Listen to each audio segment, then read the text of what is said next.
Senior BJP MP Om Birla re-elected as Lok Sabha Speaker opposite Congress MP K. Suresh.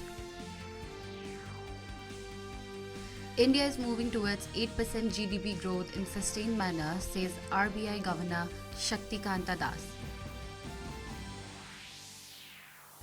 Jitendra Singh exudes confidence of India's nuclear power generation capacity to increase by around 70% in the next 5 years.